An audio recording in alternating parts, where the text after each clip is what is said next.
Pinagrabyado mo ko. Hindi ko nahahayaang maulit pa yun. Kaya hanapin mo si Lara at ibigay mo siya sa akin. Dahil kung hindi, sisirain ko talaga kayo ng pamilya mo. Alam niyo po ba kung bakit nagkakagulo? Ano bang sabi sa'yo ng nanay mo? Pakiramdam ko nga po na nagsisinungaling siya sa akin. Okay na, malapit na natin matuntun kung nasan dito si Andrew sa Nasugbu. Ang mahalaga ngayon, makausap ko si Lara at saka si Ophie. Para at least malinawan natin. Baka sakali malusutan natin ito. Sandali, baka mamaya mali naman yung hinala natin. Takot kang malaman na totoong may kabit yung asawa mo at baka hindi mo kayanin. Paano kung may affair talaga sila? Ang importante, malaman mo yung totoo. 7 years old na si Lara. Pwede na siyang pumili kung kanino siya sasama. Hindi ganun kasimple ang problema. Ito, you don't understand, Dad. Ako ang tunay na tatay ni Lara. Di ba sabi ko sa'yo, huwag kang maglalaro ng apoy? Hindi po ko naglaro ng apoy. Nagsisinungaling ka, ha? Alam mo, ayoko na nagsisinungaling ka. Kung masama pong magsinungaling, bakit niyo po laging ginagawa? Nandito ako para sa anak namin. Sinong anak? Si Lara. Ginawa namin siya ni Leandro ng isang bonggang-bonggang sexy time. Hindi yan sa akin magagawa ng asawa ko. Malas lang ng asawa mo. Minsan na nga lang siya tumikim. Nakabuo pa. Ayoko niyo, umigip ka! Janela, pasok na. Sorry po talaga, Ma.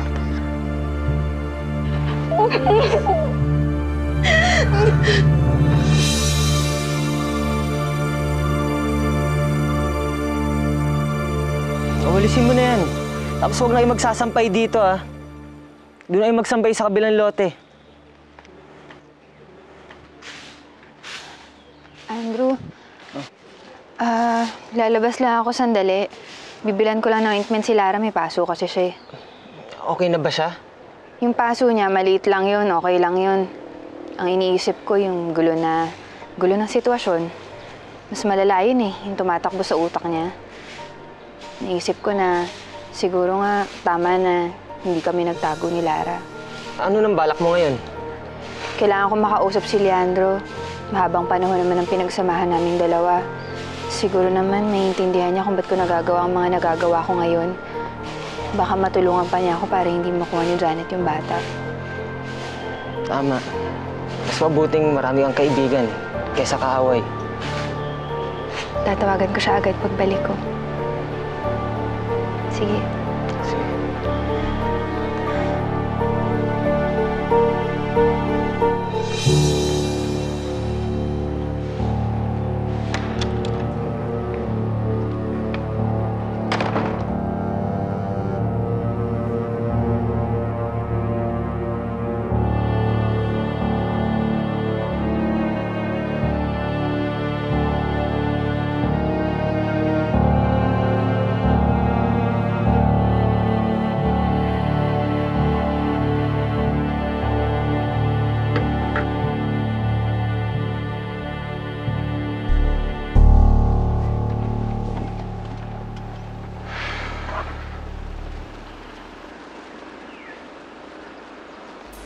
Hello, Leandro.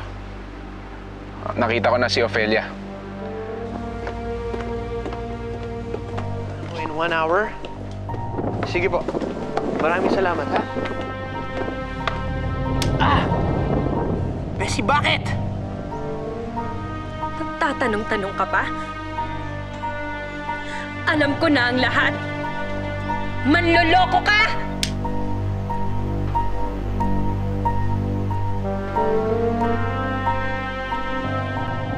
Bakit?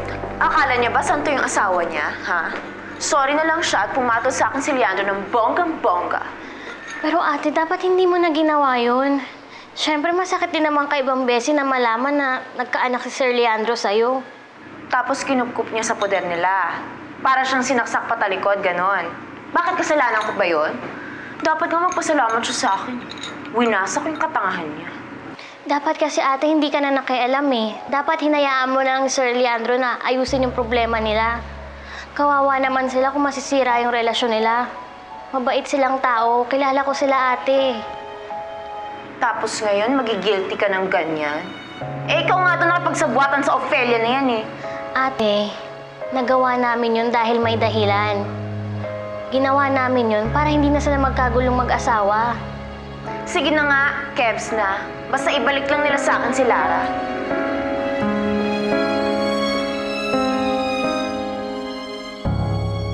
Bessie, Anak mo si Lara? Anak mo siya kay Janet? Ni minsan, hindi ko inakalang magagawa mo sa akin lokohin ako ng ganyan. Bessie. Bessie, mahal ko. Lasing lang ako noon. Lasing na lasing ako nung gabing yun. Hindi ko sinasadya. Minsan ko lang ginawa pero pinagsisihan ko agad dahil alam kong mali. Magsisi ka man, huli na ang lahat. Dahil nagawa mo na. Sinaktan mo ko. Niloko mo ko. At hindi ka pa nakontento? Itinago mo na meron kang anak sa labas? Itinira mo pa sa sarili kong pamamahay? Pinagbuka mo akong tanga! Unang-una, hindi ko alam na nagkaanak kami ni Janet. Pangalawa, hindi ko rin alam na anak ko si Lara. Bessie, hindi kita niloko. At hindi kita lolokohin. Dahil mahal kita eh. Intindihin mo naman ako, parang awa mo na. Hindi, Leandro. Dahil kung talagang mahal mo ko, hindi mo ko sasaktan ng ganyan. At mas lalong hindi mo rin gugustuhin magkaroon ng anak sa ibang babae.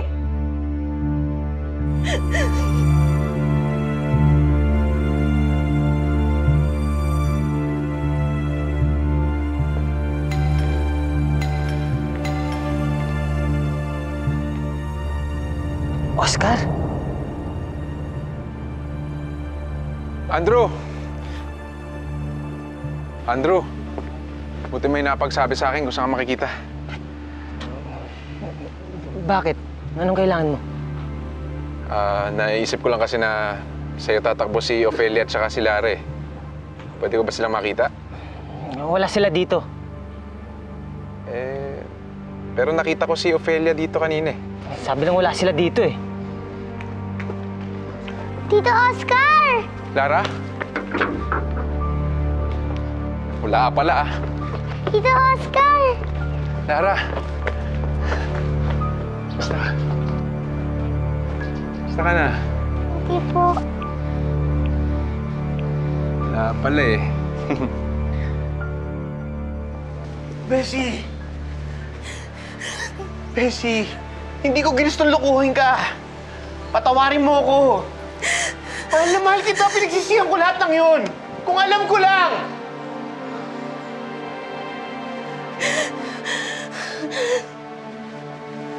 Gagawin ko lahat. Mapatawad mo lang ako. Alam mo kung anong gusto kong gawin mo? Ang gusto ko, lumayas ka. Ang gusto ko, umalis ka. Get out of my house and get out of my life! Bessie! Bessie! Honey! Hindi kita pwedeng iwan! Hindi kita iiwanan! Patawarin mo ako, please! Sa tingin mo ba, maaatim ko pang tignan ka? Ni ayoko na kitang makita. Hindi ako alis dito. Hindi ako papayag na hiwalayan mo ako. Parang awa mo na! Hindi natin ito maayos kung aalis ako. Wala na tayong aayusin pa. Dahil sinira mo na. Sirang-sira na ang lahat. Bessie. Bessie, please. Bigyan mo naman ng isa pang pagkakataon. Lawakan mo ang pag-iisip mo. Mahal na mahal kita. Utang na loob, Leandro. Huwag mo nang dagdagan pa yung sama ng loob ko sa'yo. Umalis ka na. Lumayas ka na! Layas!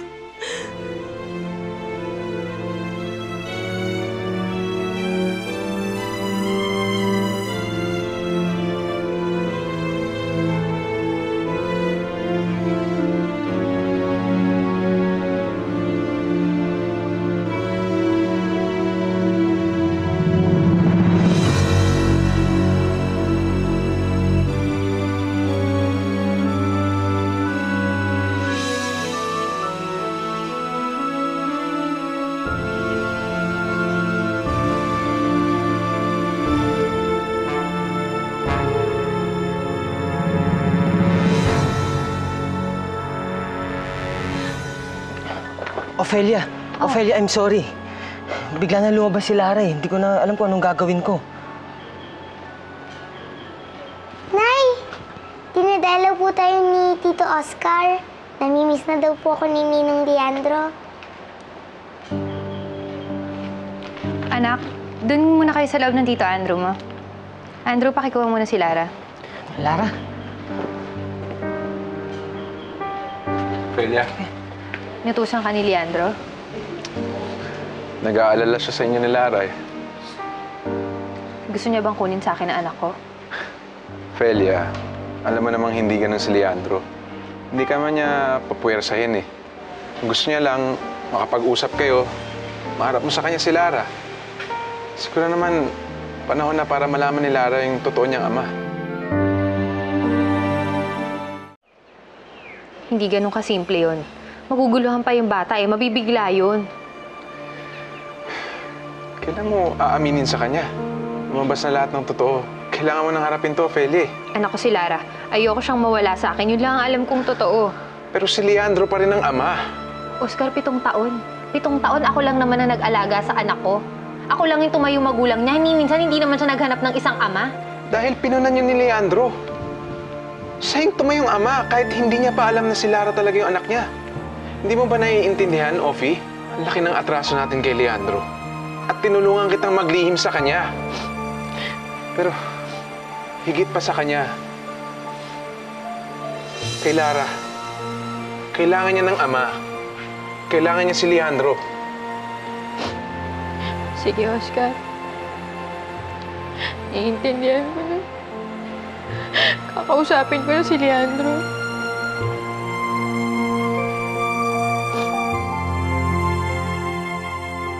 May babae? Are you sure about this, Bessie? Oo, Ma. Umamin sa akin si Leandro. Nagkaroon siya ng affair 7 years ago. At nagawa niyang sabihin niyan sa harapan mo? Ngayong may pinagdadaanan kayo? Wala naman siyang choice kundi umamin eh. Dahil ako mismo nakausap ko yung babae niya. Bumalik siya dito para sa anak nila. Oo, Ma. May anak si Leandro sa labas. And that child, she's been with us all these years. Si Lara? Sinadya ba niyang itago yung batang yon dito? Ang sabi ni Leandro, hindi daw niya alam na nagkaroon siya ng anak. And to top it all, hindi niya alam na si Lara yung anak niya. Paano nangyari yon? Nasaan ba yung magaling mong asawa? Harapin ko yan. It's too late to do that, Ma. Dahil pinalayas ko na siya. Pinalayas? Now that mistress is back, hindi mo dapat ginawa yon. Para mo pinamigay ang asawa mo. Hindi mo dapat pinalayas.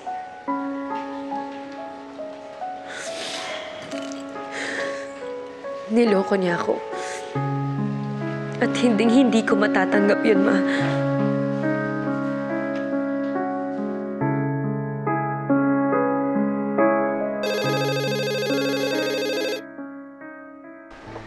Hello, Oscar. Hello, Leandro. Kamusta? Okay na. Nakausap ko na si Ophelia.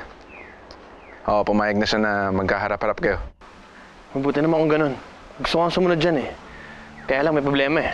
Bakit? Anong problema? Alam na ni Bessie yung lahat eh. Sinabi ni Janet sa kanya. Naku, problema nga yan.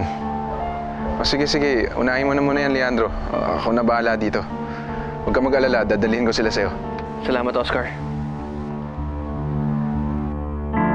Dumating na yung araw na kinakatakutan ko.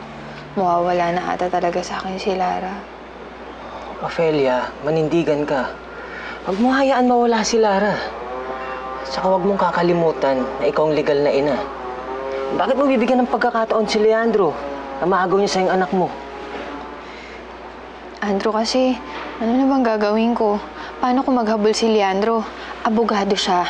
Alam niya kung ano yung karapatan niya. Isa pa mali rin naman talaga yung ginawa ko na pagtakas kay Larry. Bakit mali? Pwede mong dalhin si Lara kahit saan mo gusto. Maayos at malinis ang papeles mo. Dumaan ka sa malinis na proseso. Huwag ka magpapa-intimidate sa kanya. Kahit saan korte pa kayo magharap-harap, may laban ka. Yun nga yung kinakatakutan ko. Paano kung umabot pa to sa korte? Andrew, wala naman akong pera eh. Ophelia, kaya nga nandito ako eh. Hanap tayo ng magaling na abogado. Huwag mo nang isipin ang pera.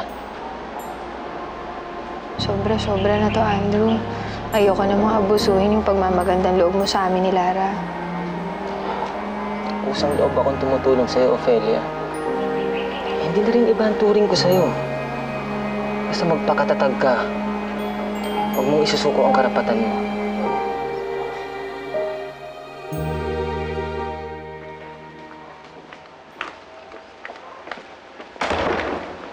Nay? Nak, Aalis na po ba tayo? Baka po naiinip na sila ni Nang Tinong sa atin. anak, kay Tito Andrew ka na lang muna. Doon muna kayo sa kwarto. Susunod na lang ako doon. Bakit, Offie? Hindi pa ba tayo alis? Oscar, nagbago ni isip ko eh. Ayoko nang humarap kay Leandro. Hindi ko isusuko sa kanya ang bata. Hindi kahit kanino.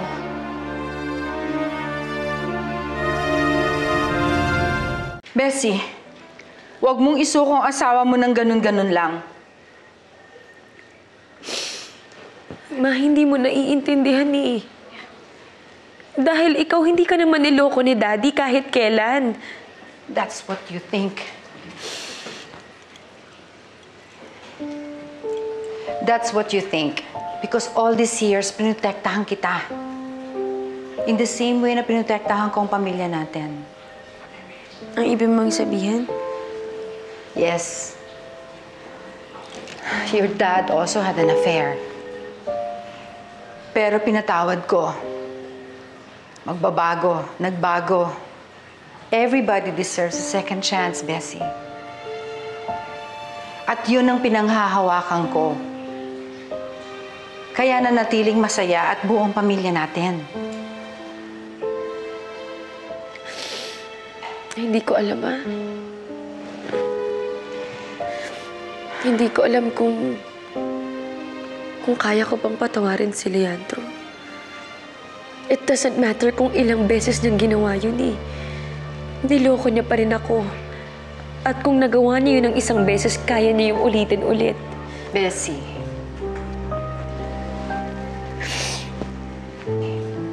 Minsan lang nagkamali ang asawa mo. Pero, kung talagang gusto niya magbago, paano mo malalaman kung hindi mo siya pagbibigyan? Ma, akala ko pagalit ka kay Leandro. Galit ako sa kanya.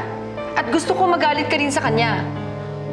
Pero, ayokong basta ipamigay mo yung asawa mo on a silver platter kung kani-kaninong babae.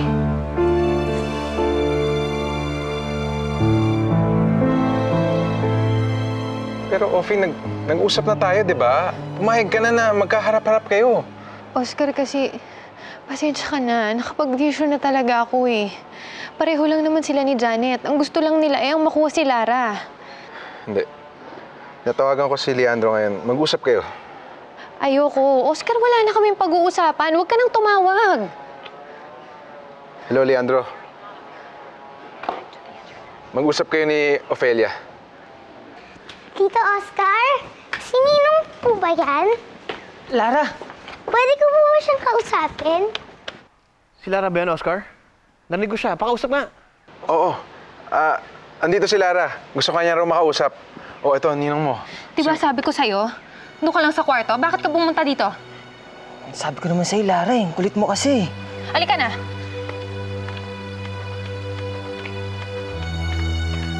Ay, nagagalit sa akin. Pumasok ka na. Leandro. Oscar, si Lara yun. Pakausap.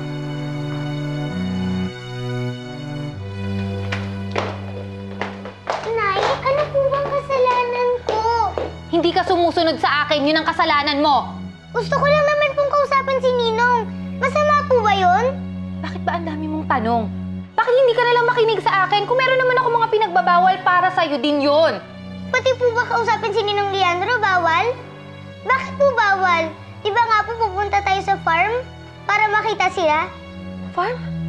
Hindi na tayo matutuloy sa farm.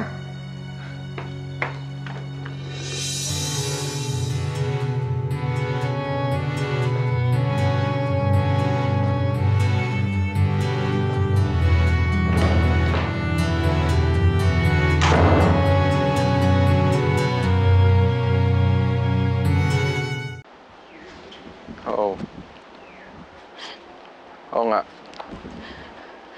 Oscar, kakausapin ko na si Leandro. Ito si Ofelia.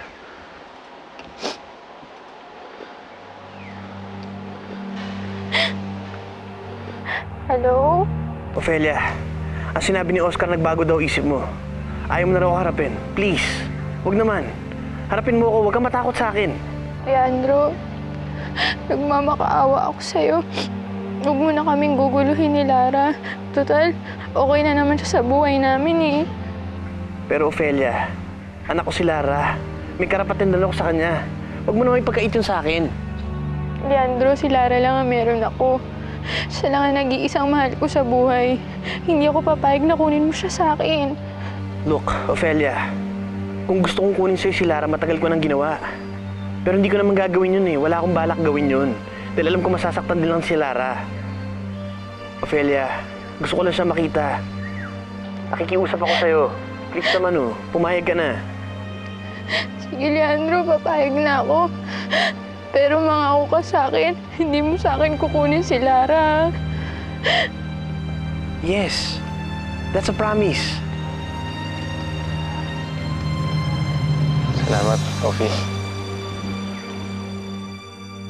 Ma, thank you for being here, pero gusto ko na munang mapag-isa.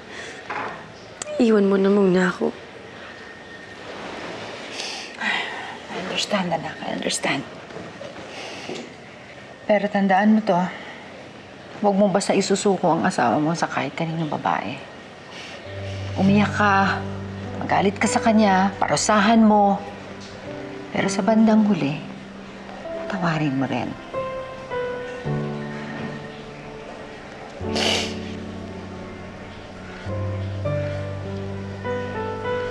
Sakit-sakit kasi may... Understand, anak. Pero, kapag tuluyang nawala si Leandro, hindi ka pa masasaktan.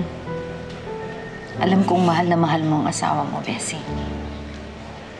Mahal na mahal ko siya, Ma. Pero hindi ibig sabihin nun na patatawarin ko siya. Sige, umiyak ka lang. Pero, pag humupa na yung galit mo, it will take time, anak. Pero alam ko, darating din yun.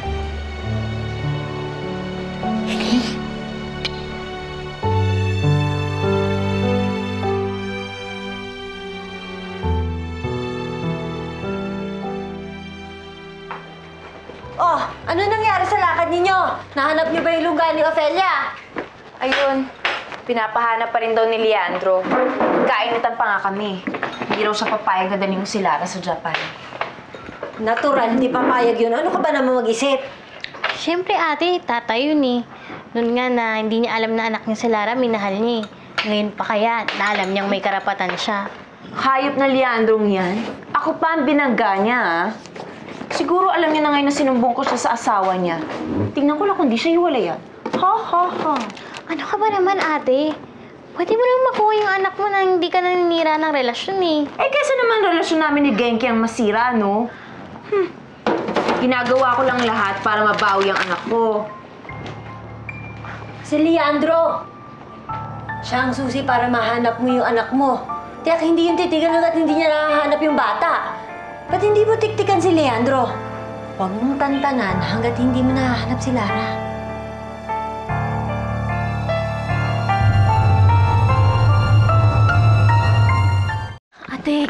Ate, huwag ka gumawa ng iskandalo dito, ha?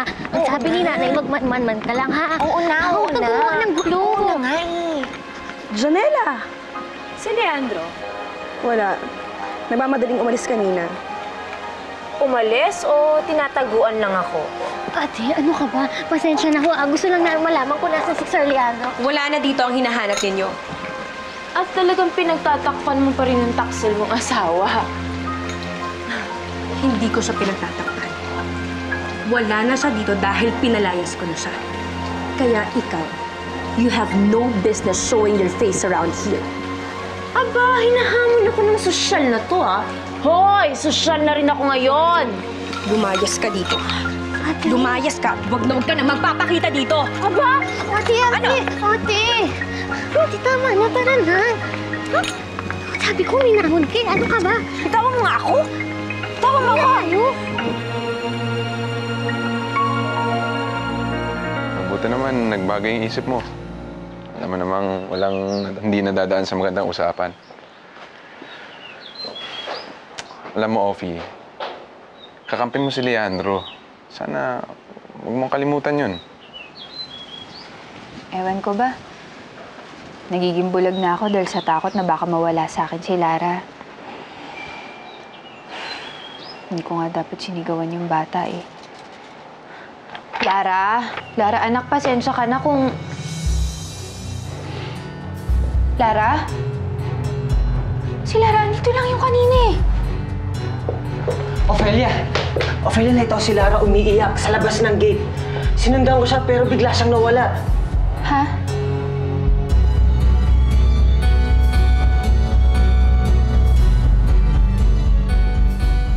Kung talagang mahal mo si Leandro, gagawa mo magpatawad, Bes. Kailangan ka niya. You'd be miserable without him. Pabalikin mo na siya. Leandro, alam ko malaki ang kasalanan ko sa'yo. Gusto kong malaman mo hindi ako nagpunta dito para sumbatan ka. Gusto kong malaman mo na parehas tayong nararamdaman. Alam ko yung pakiramdam, lalo na nung wala si Lizzie. At least, napakita ko sa kanya kung paano magmahal ang isang ama. Sana mapakita ko rin yung kay Lara. Wala naman sa intensyon ko na ipagkait sa'yo si Lara. Sana mapatawad mo ko. Halos manliit ako sa harapan ni Leandro. Sobrang nakokonsensya na ako. Isipin mo na lang si Lara. Kailangan mo magsakripisyo. Kailangan mo magsinungaling. Kung ayaw mo kayo ng anak mo. Papulis mo na yung babaeng yun. Aba, kahit saan anggulo mong tignan, kidnapin yun, ha? Si Janet, oh.